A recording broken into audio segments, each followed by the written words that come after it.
তীব্র দাবদাহ যখন দেশের বিভিন্ন অঞ্চলে ভয়াবহ আকার ধারণ করেছে, তখন নতুন করে উদ্বেগ বাড়াচ্ছে সম্ভাব্য শক্তিশালী ঘূর্ণিঝড়। বঙ্গোপসাগরে সৃষ্টি হওয়া সম্ভাব্য ঘূর্ণিঝড় ঘিরে জনমনে নতুন করে দুশ্চিন্তা তৈরি হয়েছে।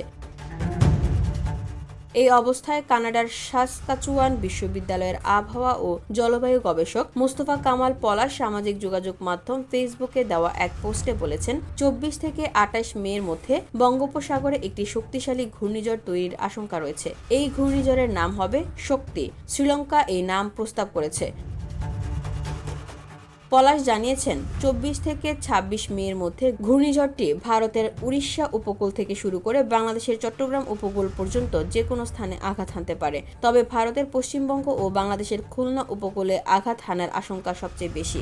বাংলাদেশ ওয়েদার অবজারভেশন টিম বা VWT জানিয়েছে, 16 থেকে 18 মের মধ্যে সাগরে একটি সার্কুলেশন তৈরি হতে পারে, যা ধাপে ধাপে লঘুচাপ, নিম্নচাপ এবং গভীর নিম্নচাপের রূপ নিয়ে শক্তিশালী ঘূর্ণিঝড়ে পরিণত হতে পারে।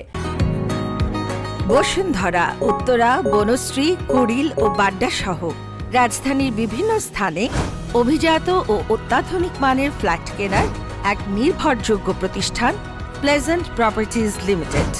তাই আপনার স্বপ্নের আবাসনের জন্য আজই যোগাযোগ করুন। Pleasant properties limited, where destiny matches eventually.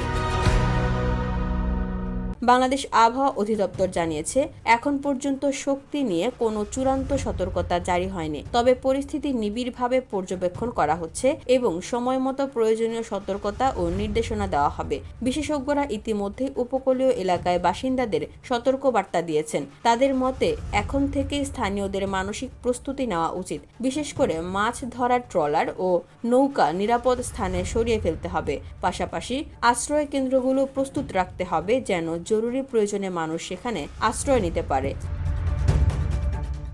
VOD Bangla news desk.